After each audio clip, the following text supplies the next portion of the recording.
All right, Free Will and Franklin coming at you here on the social media to bring you an important fundraiser that's happening this Saturday. It's an alternative 4th of July celebration, and it relates to what happened on June 16th when the federal government indicted 15 people in Minneapolis, Minnesota for their alleged involvement in anti-ICE organizing.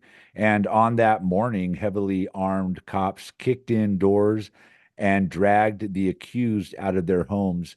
And this is a broader part of a red and black scare that is sweeping the U.S. They want us to be afraid, but we are not. We know the best defense is loud, collective, defiant solidarity. On this 4th of July, stand in solidarity with those who understand the real meaning of freedom. Drink for cheap, dance till you can't, and donate to defend against state repression in Minneapolis. And that was just a short article announcing this event that will be held Saturday in San Francisco to help raise funds for those folks. And joining us to talk about this is John. And John is a part of Black Rose, Rose Negra, Anarchist Federation in San Francisco. And he is also a longtime libertarian socialist. Welcome, John. Thanks for joining us here. I want to say on full circle, but I guess it's not the radio. But thanks for joining us. Hey, in either case, it's good to be with you. Thanks for your support for this event. Looking forward to talking about it. Yeah, well, first off, tell us about the organization. Maybe a lot of people haven't heard of Black Rose, Rose Negra. Tell us what this organization is and what it's all about. Sure thing. Yeah, Black Rose Anarchist Federation or Black Rose Rosenegger Anarchist Federation is a political organization founded in 2014. Where we actively organize in various areas of the United States, and we're also part of a a federation with like-minded or similar organizations that spans different parts of Latin America and other parts of the world. And we organize based on a common set of politics that focuses on building popular power, as we say, in our workplaces, neighborhoods, and schools in order to advance our goal of creating a libertarian socialist form of society.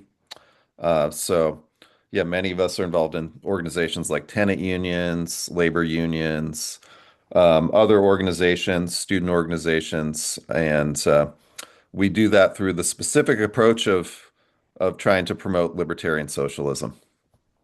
All right. Well, thank you for that, John. And the reason we are talking today is because you are having this fundraiser for these folks that have been charged with some serious crimes. I'm going to read a little bit of my notes here, but before I do, I want to point out the fact that John has remained chosen to remain anonymous here as far as his identity, and that is because of what we are talking about today. That people have suddenly are facing some up to 100 years in prison for some of these charges that they have acquired doing what a lot of folks have been doing here in the Bay Area, which is organizing through signal groups and other chat circles to defeat these ICE Nazi goons that are basically kidnapping our friends, family, and relatives. So that's just real quick why John's just a J here. And we well, thanks for coming on still and being able to voice your opinion. But let me just read a little bit more here about some of these charges.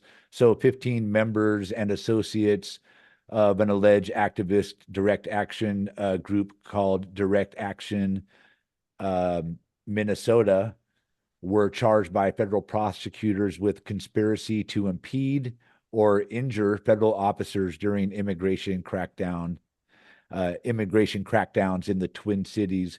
14 of the defendants pleaded not guilty in Minneapolis federal court. Some of their crimes were conspiracy to impede, injure, or interfere with federal officers, assault on federal officers, interstate stalking and interstate threats, solicitation to commit a crime of violence, and destruction of government property. And so these are some of the charges that they are facing. And as I said, a lot of folks in the Bay Area have organized against ICE, and I see this, and a lot of folks might see this as a warning of things to come. So let me get your opinion on this, John, before we get into the event that's going to be raising funds for some of these folks. Talk about your thoughts on what we're seeing with these harsh charges and possible, decades long sentences for these activists. Sure thing. So I'm sure your listeners and viewers will recall Operation Metro Surge in the Minneapolis Twin Cities, which, was um, for a couple months a major national, international news story event that people were tracking where basically the Trump administration enacted sort of like a martial law style operation in which they deployed thousands of ICE agents and other Department of Homeland Security personnel to terrorize people in the Minneapolis and St. Paul area with the explicit pretense of going after Somali populations and other migrant populations in that region. And um, this was sort of the front line or the leading edge of this broader crackdown, a broader fascist crackdown on migrant communities, and on all those who would resist, the attempt to impose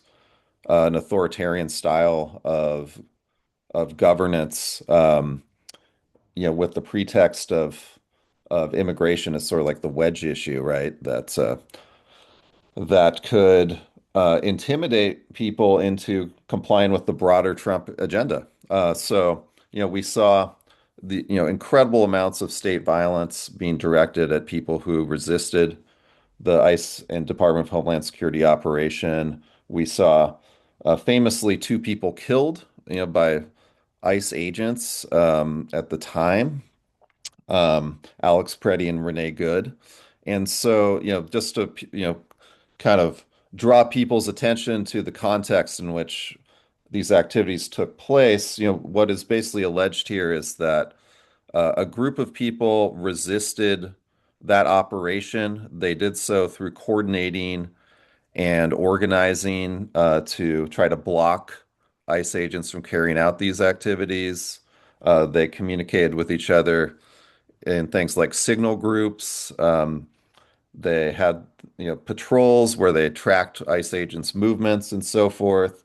These are activities that literally, probably tens of thousands or hundreds of thousands of people have engaged in different areas around the United States over the past several months, going back years, really. The federal government has singled out 15 specific individuals and is attempting to criminalize their activities specifically through these prosecutions as a way to um, sort of criminalize the larger movement, we think, right? It's, these are activities, like I said, that many people engaged in, and the federal government has chosen an approach to target people specifically for their political beliefs in many ways, right? Because the people that they singled out are individuals they allege to be uh, anarchists or parts of other leftist political formations.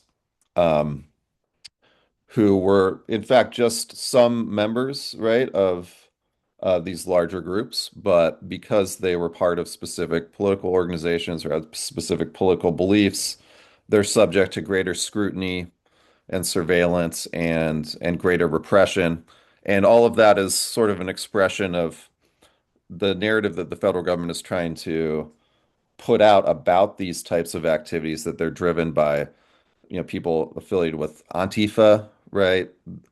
Who are interested in, terrorizing the federal government, terrorizing these agents. They're using the language of terrorism and counterterrorism as sort of a framework for this effort to criminalize these people. So all of those things are sort of at stake here in the sense that um, the federal government is using this narrative and this rationale to crack down on these people, but really their target is broader than just these specific individuals. Their target, their goal is to normalize this sort of repression, right? And to cast an entire movement of people that, movement that is supported by millions of people around the United States and people throughout the world as being characterized by terrorism or um, by these sort of beyond the pale political beliefs, right? So the entire movement, is sort of the target here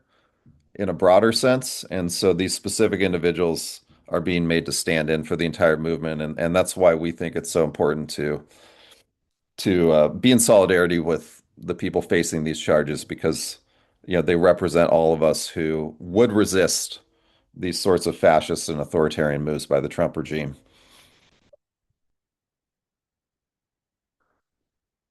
And I think I lost your, I'm not Uh, hearing you just now. Okay, there we go.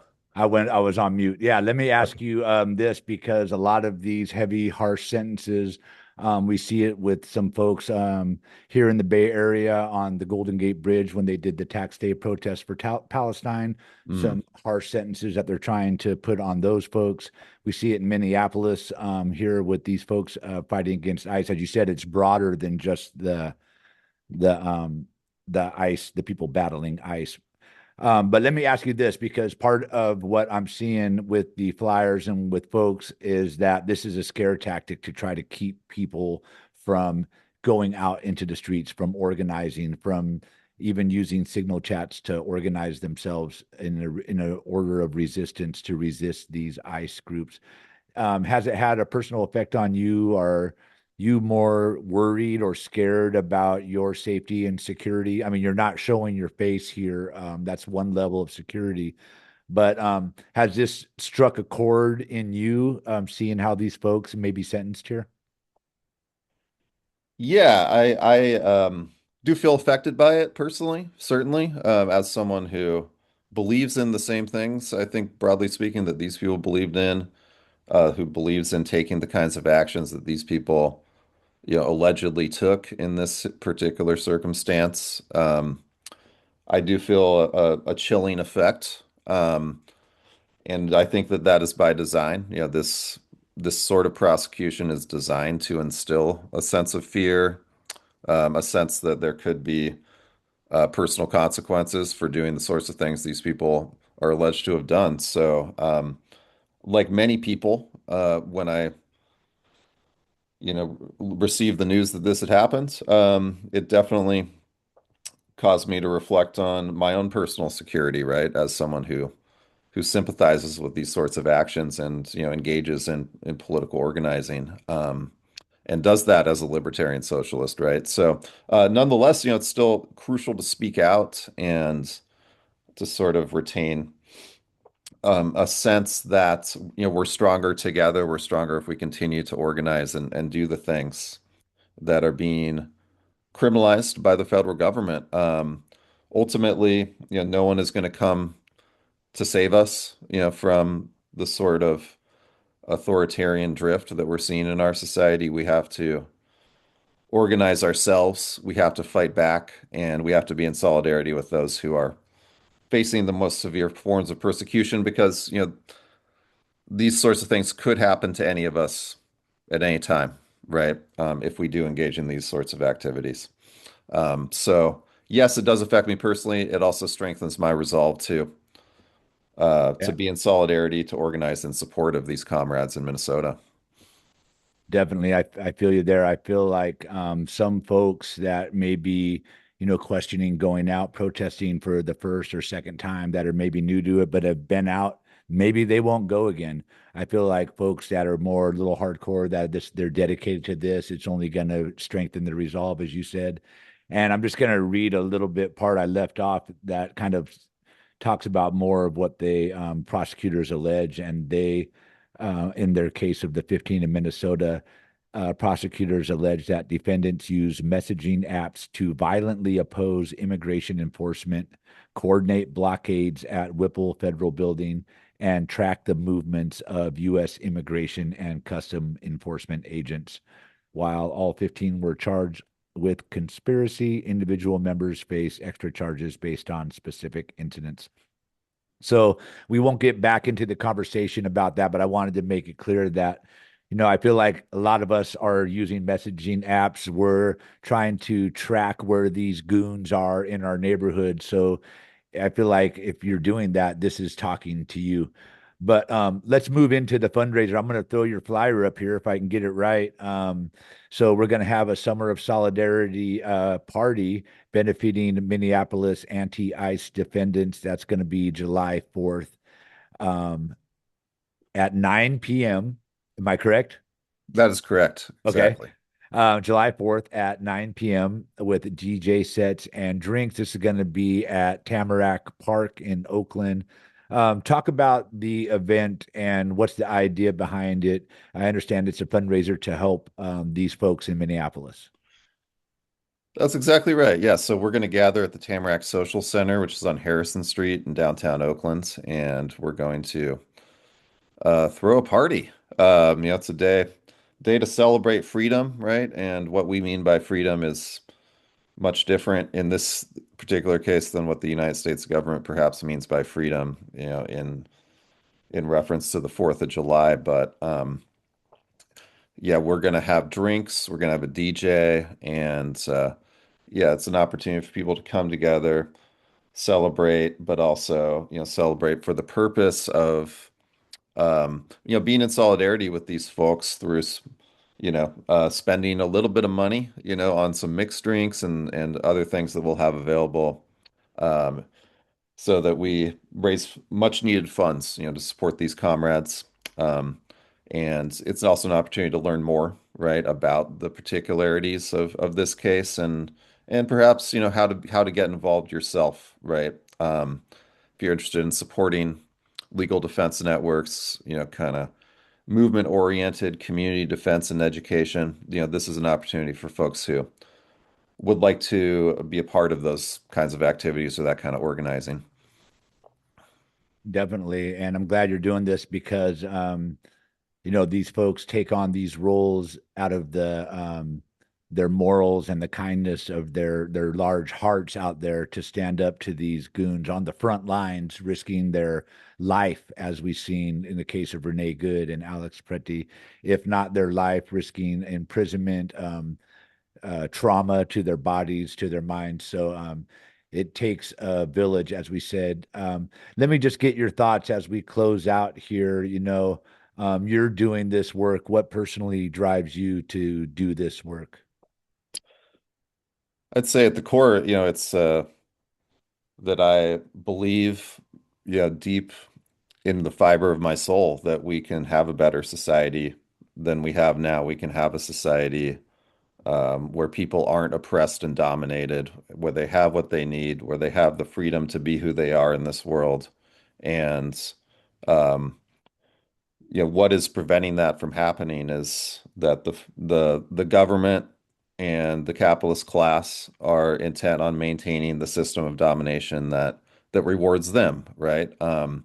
But we've seen, time and again, and certainly in the case of the resistance in Minneapolis, that people do have the power to reshape social reality. They do have the power to come together and fight for a better world and move the world toward a vision of a more just society, right? I think it is important to point out that despite all the pain and trauma that was inflicted in Minneapolis, it was a remarkable instance of people being in solidarity with each other, being in solidarity with oppressed segments of the population, and actually winning, right? Like they embarrassed the Trump administration. They forced the Trump administration ultimately to back down, right, and withdraw without meeting its goals. And so I think it is partly that embarrassment, right, that the setback that the Trump administration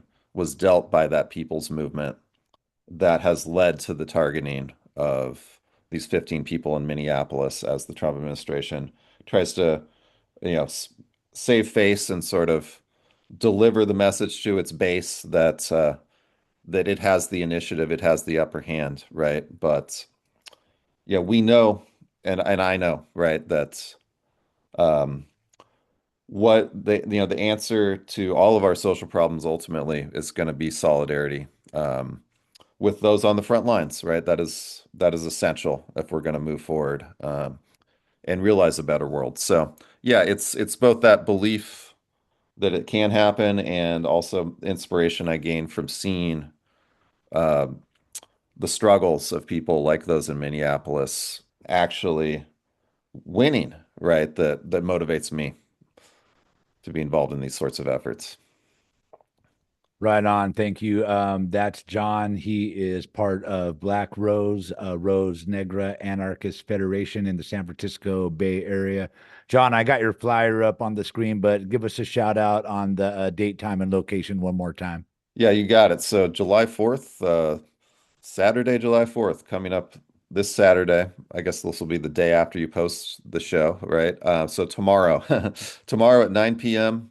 at the Tamarack Social Center, we'll gather for the Summer of Solidarity party, and you are all invited. Yeah, definitely. I'm gonna try to post it today, so it will be Saturday. So we'll see Okay. what I get it done. So thank you. Again, John, I appreciate your time today coming on to share this. I appreciate the work that you're all doing over there at Black Roads, Rose Negra Anarchist Federation in helping raise not only awareness of the folks in Minneapolis and their struggles, but also raise much needed funds for those folks and fighting this normalization of armed troops, black hawk helicopters, men in masks kidnapping our neighbors. We're not normalizing that and we're not backing down. So thank you for the work. Absolutely. Thank you so much for your support, and thanks for having me on to talk about the event. Really appreciate that. No problem.